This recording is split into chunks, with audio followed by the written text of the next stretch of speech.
What's up, you guys? Welcome back to my channel. Today we are doing my labor and delivery story time video with the actual footage of me giving birth to Cross. So if you want to see me push a baby out of my crotch, then keep watching. So we're gonna start actually at the end of my pregnancy. So like at 35 weeks, I would say, I started having contractions. And with my previous child, I did not have any contractions until the day my water broke and I was induced. So I didn't really know what contractions felt like. It really just feels like a tightening in your stomach or whatever. And so I was like, okay, what is that? Like, is that just Braxton Hicks? Is that real contractions? Well, I guess it was real because, or at least my Braxton Hicks turned into real contractions on the actual day that I gave birth. So the 27th of January, I started getting contractions. We were at Walmart. I remember this because Denver left me in the car at Walmart to go get something. I don't even know what he was going to get. Have no idea. But I was just sitting there and I was like, ooh, Braxton Hicks, here's a Braxton Hicks. I was already 40 weeks. I was so over it because I had Ace at 39 weeks. So I was just like, I'm like, okay, this must be just Braxton Hicks contractions because I've had this for freaking 5 weeks now and it was never labor. So I kind of just ignored it, but I definitely did track them and they were about 7 minutes apart. From the time that he was in Walmart to the time he got out, they went from like 7 minutes to like 5 minutes apart. And I was like, like, this is kind of weird. And they were definitely consistent, but they weren't that painful. So I was like, it's fine.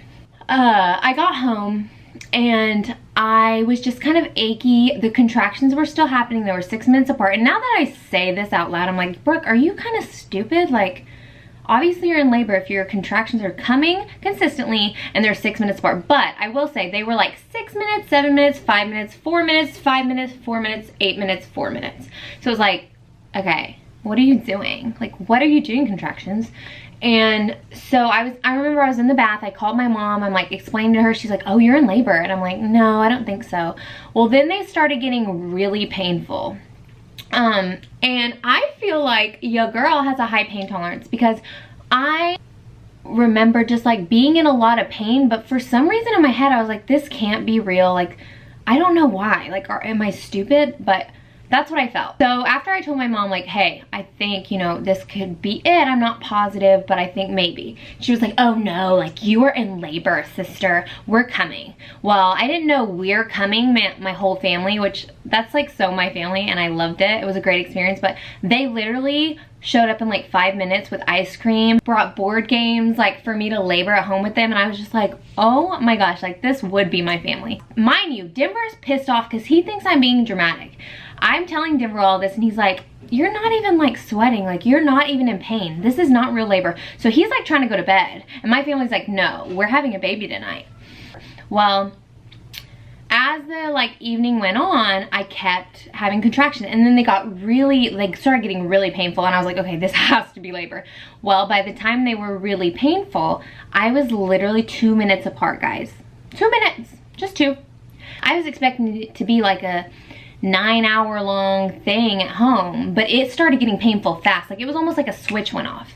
And so I was like, oh shoot, like this is actually really hurting.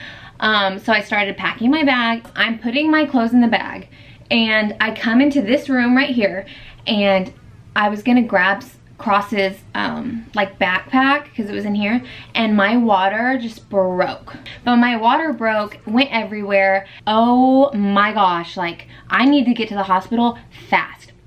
So in probably 2 minutes flat, I said goodbye to Ace. You know, that was really emotional for me because I did not want to leave her. I never left her overnight besides my wedding night.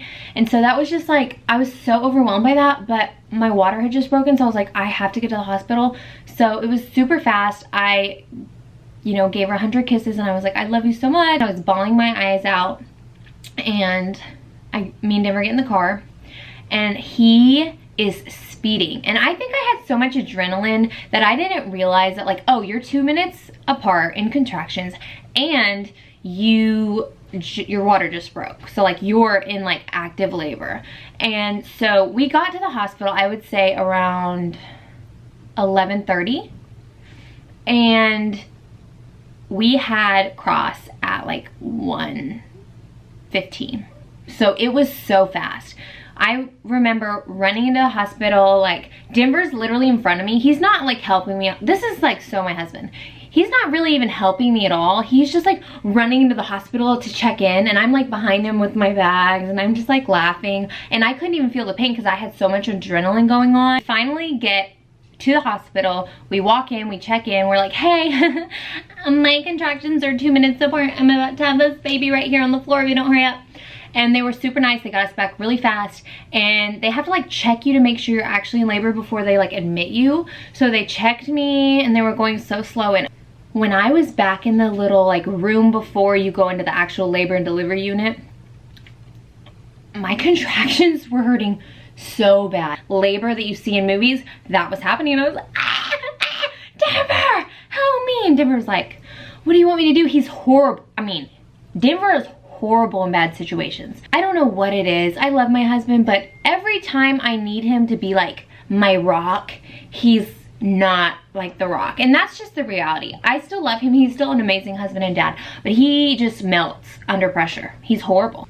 So I'm like telling Denver, babe, like this hurts so bad, like help me, I need the epidural, I need the epidural. I just kept saying, I need the epidural.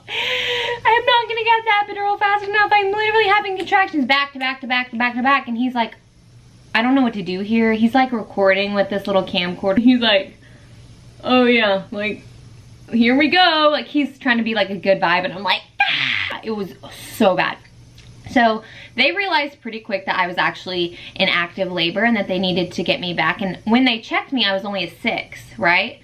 And so they were like, oh, it's fine. You're just a 6. Like, you're fine. We're going to get you back. And then, you know, we'll start, you know, laboring. And I'm like, no, like, you got to go fast. Like, because it was happening so fast. I was like, I don't think they realize this baby's coming. Like, this isn't going to be like a slow process. So we finally get back to the delivery room, and I am like having this intense urge. I'm like, I need to pee, I need to pee, I need to pee.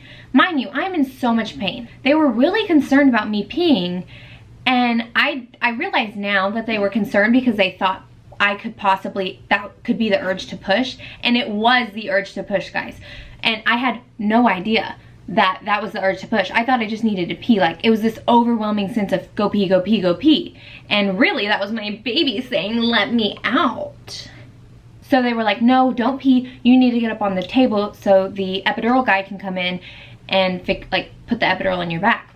So as I'm literally sitting on this table about to get my epidural, I am butt naked, right? I'm butt naked because I have like aborted all clothes. Like I don't care what I look like. I'm ready to just have the baby right here.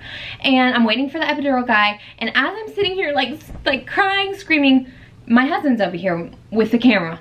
And he walks over to the window right in front of me. I mean, whoever's outside of that window can clearly see my naked body. They have to be able to see it. And I look what he's looking at through my pain, like whenever I get a second to breathe in between contractions, and I see my entire family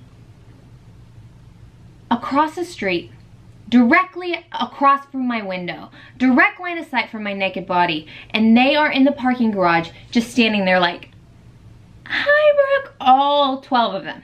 And I'm like, what?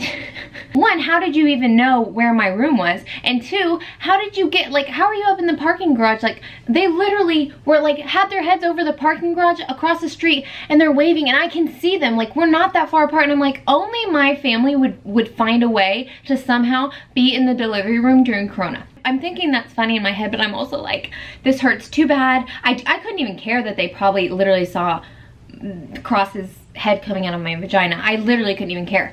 And so the epidural guy comes in, puts it in my back. It hurts, whatever. It's not anything compared to labor. And I remember he said, well, what do you guys think she's at? And he's like, I'm thinking she's at least a 9. And then they kind of lay me back, and then thank you, Lord. Thank you, Lord, for epidural. So I am finally getting some relief from the epidural, and I'm able to lay back, and they check my cervix, which is what they do when they're trying to see if you're ready. And they're like, oh my gosh, you're at like a 9, almost a 10. it's about time to push. And I think they were, I think honestly I was at a 10. And mind you, that was in like 30 minutes from the time we got into the labor room and the time I like was a 9.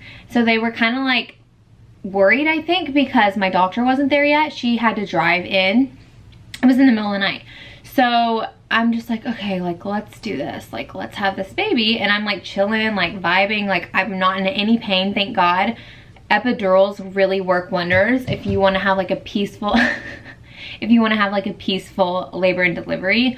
I highly suggest an epidural, but I get it, if you're natural, that's fine. So we actually did get a video of me pushing him out, and so I'm going to share that video with you guys. As you can see during the video, it actually got kind of scary, and I'm just going to let you guys watch it and then I'll talk about it. He looks trapped? Yeah. Hush. He's coming. After you catch your breath, let's go. Okay. 1, 2, 3, 4, 5, 6, 7, 8. Keep going. Good job. A little more. Come on, baby. Good job, Mama. Push, push, push. A little more. Push, push. Loosen the tense. Hi, you chunky Oh baby. my gosh. Oh, goodness. Confident. Oh my gosh. All right. Yeah, confident. There's a lot in there. Oh, is he okay? He's done. He said my head was squeezed for a minute there. Hi. Yeah. Oh my gosh. Is he okay? Just a little bit on the stun side. Yeah. I have an NP coming down. Hi. Oh my gosh. Like I'm crying. Oh my gosh. Hey, buddy. You want to cut the hair? I can take your picture. Oh my gosh. You still got the video. Here we go. Oh my gosh.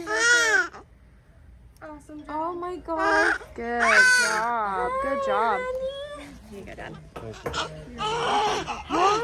As you can see in that video, Cross was clearly like struggling to breathe when he came out, and I was so nervous and scared, and I feel like you can see it on my face. Like I was just like, is he okay? Like I didn't know. And luckily he was. He did have fluid in his lungs, and so that was causing him not to be able to breathe as well. So thank God that he was with us in that room. He gave us peace.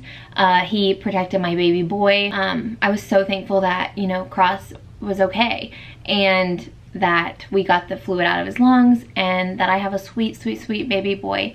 And I'm just so thankful. I feel like God really answered all my prayers.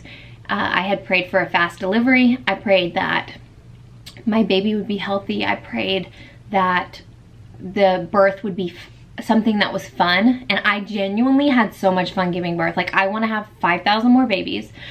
And I don't know, I think it's crazy how God answers your prayers. Like he really does. Like that's a little wild. That's it for today's video. I hope you guys enjoyed watching a baby come out of my cervix. I will see you guys in the next video. Make sure you subscribe. Bye.